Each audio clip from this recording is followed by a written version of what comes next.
नमस्कार दोस्तों। जैसा कि मैं परिवार और समाज के बारे में कल के एपिसोड में कुछ बातें कह रहा था, ये हम सबकी जिम्मेवारी है कि एक स्वस्थ समाज का निर्माण किया जाए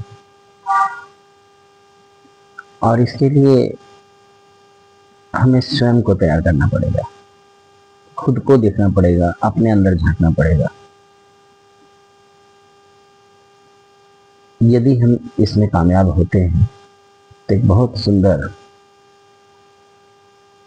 वातावरण हम अपने आने वाले भविष्य के लिए तैयार कर पाएंगे और करना चाहिए हम लोगों को। ये कुछ विचार जो मैंने अपने डाले हैं, ये अगर उचित प्रतीत होता है तो दोस्तों क्यों ना ऐसा हम करें कि इसकी शुरुआत हम अपने अपने घरों से करें। हम अपने आने वाली पीढ़ी को क्या दे रहे हैं, क्या देना चाहते हैं, कैसा समाज चाहते हैं। अगर इसकी शुरुआत सब करें या सब न भी करें, कुछ लोग करें, तो समाज को कुछ प्रतिशत तो हम लोग जरूर दे ही सकते हैं इन चीजों के लिए, ताकि समाज हमारा एक आजकल सभी लोग देख रहे होंगे, अमूमन न्यूज चैनलों पर आता रहता है, आपके आसपास हमारे आसपास कुछ घटनाएं ऐसी होती रहती हैं जिसको देखकर मन व्यथित हो जाता है। एक घर में रहने के बाद भी सभी के विचार बहुत अलग होते हैं। सभी को लगता है कि मैं जो कर रहा हूँ अच्छा है, मैं जो कर रहा हूँ अच्छा है। ये स्वतंत्रता है, ये सभी लोग कर सकते हैं इसको, लेकिन उसी में कुछ अच्छाइयों को अगर मिला दिया जाए, डाल दिया जाए, और ये कब हो सकता है कि बिल्कुल जब बच्चे हमारे छोटे होते हैं उस वक्त से ही अगर डाला जाए तो वो आने वाली पीढ़ी में उन चीजों को वो लोग डाल सकते हैं। अभी क्या है, हम लोग एकल परिवार में रहते हैं, नतीजतन बच्चे एकाकी हो रहे हैं, सोच एकाकी हो रही है, वो समाज के बारे में नहीं सोच पाएंगे कभी।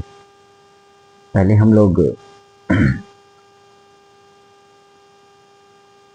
बड़े परिवारों में रहते थे, उसमें सभी दादा दादी, काका काकी, चाचा चाची, माता पिता, बुआ फूफा, और उसी तरह से मौसा मौसी, मामा मामी, और ये बहुत सारे रिलेशंस, इनसे हम लोगों को बहुत कुछ सीखने को मिलता था।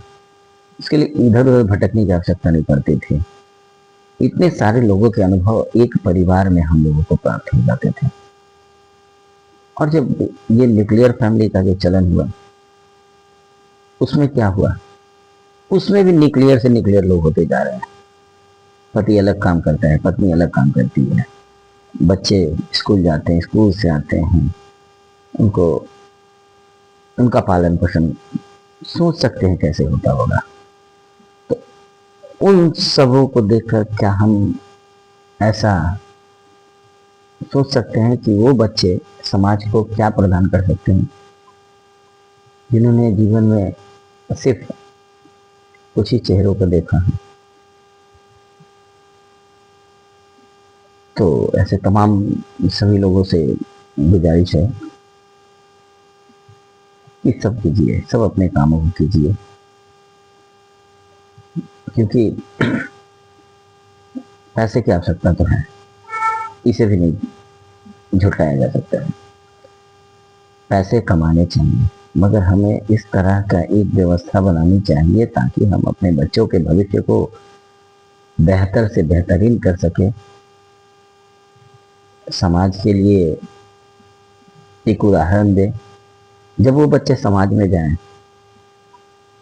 तो एक सशक्त व्यक्तित्व समाज को मिले, एक सशक्त विचार मिले, एक मजबूत और दृढ़ समाज का निर्माण हो। जब समाज बहुत दृढ़ होगा और ऐसे ऐसे लोग उसमें आएंगे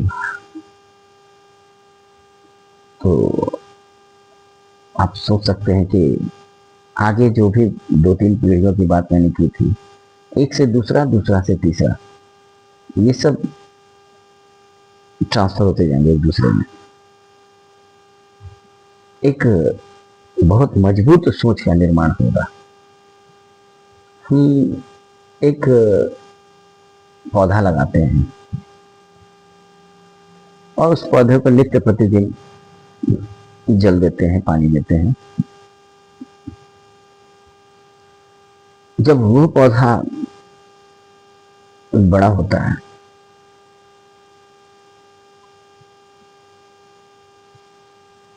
तो वो कितने लोगों को अपनी छाया देता है। लगाया किसने, जल दिया किसने। लगाने वाला हो सकता है कि उसको न भोग पाए उसके छाया को, जल देने वाला भी हो सकता है कि उसके बड़ा होने तक न रहे। उसके छाया में कितने सारे लोग उसके लाभ उठाएंगे, उसका लाभ उठाएंगे। और ये अगर ये प्रक्रिया निरंतर चलती रहे तो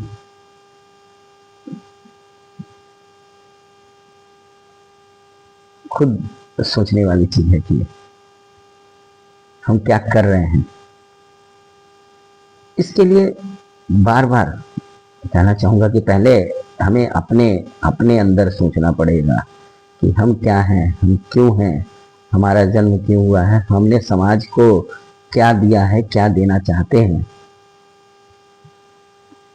अगर इस तरह की सोच हम लोग अपने आप में, एक एक लोगों में, एक एक लोग, हम सबों को नहीं बदल सकते हैं, स्वयं को बदल सकते हैं। तो इसकी पहल स्वयं से करनी होगी, खुद से करनी होगी। करके देखिए क्या मिलता है। बहुत अच्छी चीजें मिलेंगी। जो सुकून हम ढूंढने बाहर जाते हैं वो हमारे आसपास मिलेगा। जब सुंदर, स्वच्छ, दृढ़ समाज जब खड़ा होगा, विचार, नकारात्मक विचार की जगह सकारात्मक विचार आते रहेंगे तो बहुत सारे दुख, दर्द, परेशानियां यूं ही दूर हो जाएंगी। दोस्तों, फिर इस विषय पर मैं लेकर आऊंगा वीडियो। अच्छा लगे तो लाइक, शेयर, कमेंट्स जरूर कीजिएगा। बहुत बहुत धन्यवाद।